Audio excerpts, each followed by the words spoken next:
What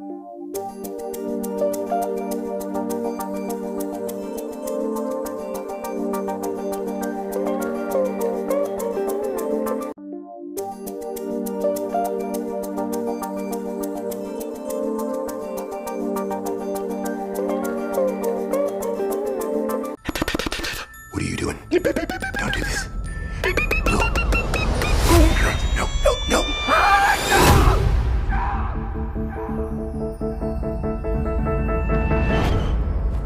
Hi. Oh, God.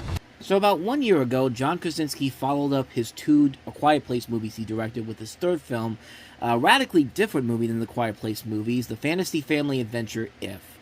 It was a movie that looked very promising from the early trailers coming out. I mean, the trailers looked very promising. Ryan Reynolds is usually a reliable draw. I mean, he could be a really good actor no matter what you put him in. It's got a stacked cast of people involved. It's a fun idea where you have this little girl who sees all these different imaginary friends. I mean, there was definitely a lot of potential. There was definitely a lot of potential for great stuff in this movie to happen, and I was really looking forward to this movie coming out.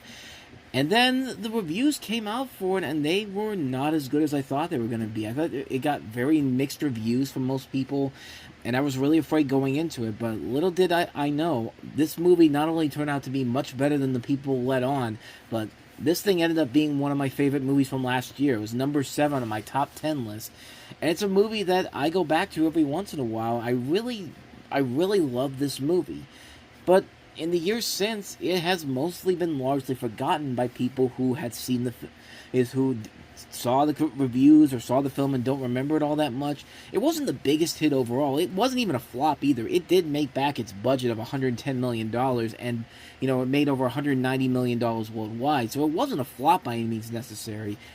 But most people didn't even remember it by the time the year was over, and it's a shame because this movie is a lot better than I think a lot of people gave it credit for. So for this particular week, I wanted to cover, since it is now 1 year later since this movie has come out, I wanted to go back and watch it again and give some more thoughts on the movie in general, because I still do really love this movie, and I wanted to watch it again anyway. So let's talk about If 1 year later. So the story of If is that you have a young girl played by Kaylee Fleming who goes through a difficult experience and begins to see everyone's imaginary friends who have been left behind as their creators have grown up.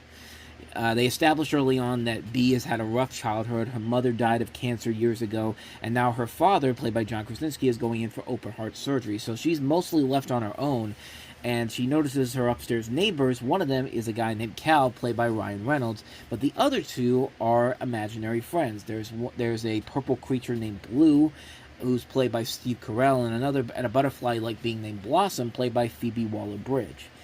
And as the film goes on, she's trying to, she's trying to prove to everybody that she's all grown up, and doesn't believe in stuff like this anymore. But as the film goes on, she's helping these imaginary friends find new kids, and essentially finding the memories of their old kids as well. And the story overall really is one that evolves as the film goes on. I'll admit, the first 20 minutes of the film, they're not bad, but it's kind of slow to get going. It's kind of like Where the Wild Things Are, except I don't hate this as much as I hate the first 20 minutes of Where the Wild Things Are. I mean, what I saw in this movie was really good, and then it was good, but it just really wasn't enough for me to get really excited just yet. But then the moment that really changes everything is when Cal and Bee go in and end up going to this memory lane retirement home and meeting all these different characters, and one of them is an elderly teddy bear played by the late Louis Gossett Jr., having a nice little role in his last film before he passed away. And once we get to that retirement home and meet all these different imaginary friends and seeing the world changing around, like the whole retirement home literally changes as Bee comes into this building, and it's a fun sequence where Ryan Reynolds is like trying to run from all the changes and all that. It's a very, very good scene, and just shows the creativity and the imagination of this particular movie and what this has.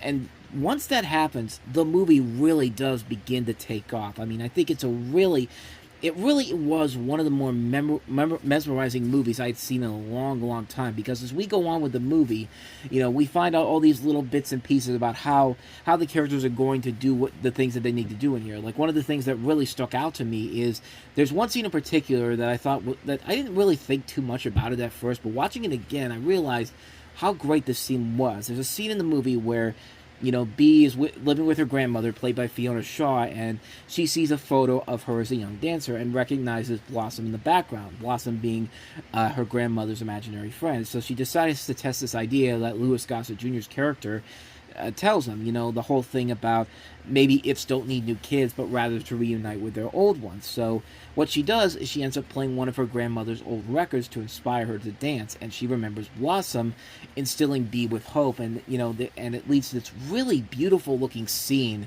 that doesn't feel like it's forcing it on you. It's just letting the scene play out with this great music involved, and it just really works. It really is a well-made scene. It just gives you kind of an indication of where the film is going at that point. And just like, that was the moment when I was just like, okay, I'm fully hooked in on this film.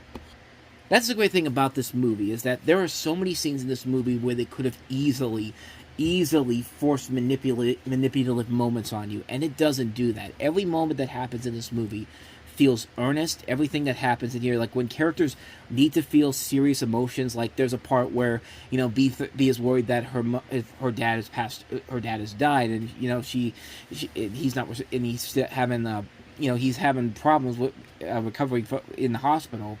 There's a moment in there where she really, like, she's telling him the story about how she's pushing herself to act like a grown-up when she's just a child. And of course he wakes up after that, and that's a scene that could have easily been a cheap manipulative move, but the way the film plays it out, it just plays it so well. It doesn't feel like it's overdoing it for the cheap emotional effect whatsoever. And the best way I can compare this to is that, but 6 months before this movie came out, there was a movie called Wonka that came out, which is the film where, of course, Timothy Chalamet stars as Willy Wonka. It was a movie that I was really looking forward to because it was directed by Paul King, who did Paddington, and everyone seemed to like it. And yet, when I came out of the movie, I was just kind of like, I'm really underwhelmed by this. I don't know why. This is the movie that I feel like most people thought If was going to be. I thought Wonka was very manipulative at times with its emotional moments. Not to say the performances by Chalamet and the rest of the cast were bad. It's just that moments you could see, there are a lot of moments you could see coming a mile away, and it's just like, it gets real boring. It gets real boring pretty quickly. Like, the whimsical moments in here don't feel like they're earned and all that. And I really came out of that movie feeling very much underwhelmed by it. It's just like, I expected so much more from it, especially considering with the great cast they have in here. It says something when the big breakout role of that movie was Hugh Grant in orange makeup as an Oompa Loompa. Like, that to me, that was the highlight of that movie to me. I know I'm alone on that front. I know a lot of people like that movie, but yeah, I didn't like that movie. I thought that was the one that was being way too manipulative for its own good. Meanwhile, If comes out, and everyone's the same thoughts I had with Wonka. Everyone had the same thoughts on If, and it's just kind of like, there's definitely a difference between how If plays its emotional moments and how Wonka plays its emotional moments. And I thought If did that much better than Wonka did, in my personal opinion. But again, that's my personal opinion on that. But I mean, the movie overall really is a well-made film. It's a really great movie with a lot of strong characters overall, a really good cast of people. I mean, Steve Carell is great as the character of Blue, and I made the joke in my review about, not even a joke, but made the notice in my review of the fact that it literally, like, I love how they had to have taken ideas from Foster's Home for Imaginary Friends, and the whole idea is because it literally is a character named Blue, and there's a character on the show called Blue, even though the character in this movie looks like the character from Foster's Home for Imaginary Friends, the pink guy Eduardo, who, like, it really did, like, you can't, I really am convinced that they took some ideas from that, which I'm still waiting for that lawsuit to come from somebody at Foster's Home for Imaginary Friends to John Krasinski. It's just like, hey, wait a minute, motherfucker, you stole from me. But anyway, the cast overall is great in here. I think the live actors do a very good job. The voice work is very well done as well, with a stacked cast of people all throughout the movie.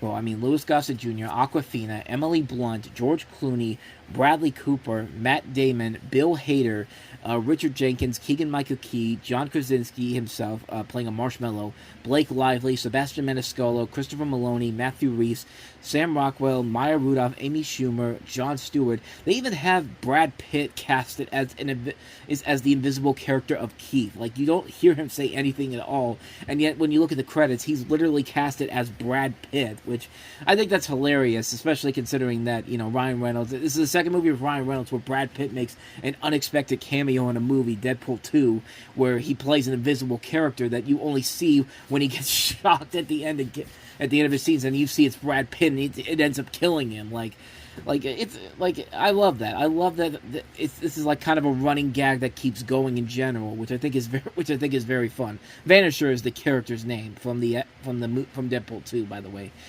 But the score overall is really good. Michael Giacchino, who's a great composer. I mean, it's a very good movie. It's a film that I sadly think a lot of people really gave it the wrong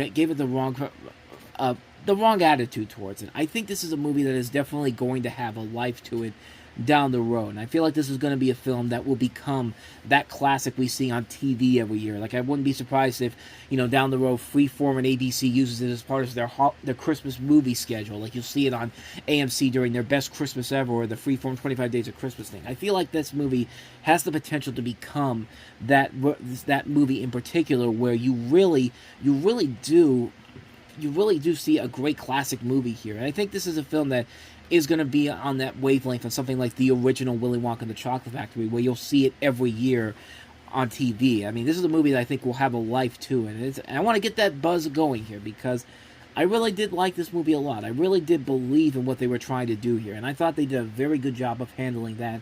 And I want to get the word out there. I'm sure you can surely find this movie out on Blu-ray and DVD. As far as I know, it is still available on Paramount Plus to this day. But seek it out if you can, because it is a really good movie, and one that definitely deserves much more reappraisal to it than any movie I've seen in a long, long time. I think this is a film that's going to have a life to it down the road. I really enjoyed this movie a lot, so I wanted to put the focus on this episode on that. But if you want to see my thoughts on the topic I talked about last week when Tom Cruise ran United Artists, go ahead and check out the video in the corner, check out the playlist down below, and I'll see you guys next time. So thanks for watching. I'll see you next time. Until then, take care. Starting to see why I live alone. Chief! What kind of a kid creates an invisible if?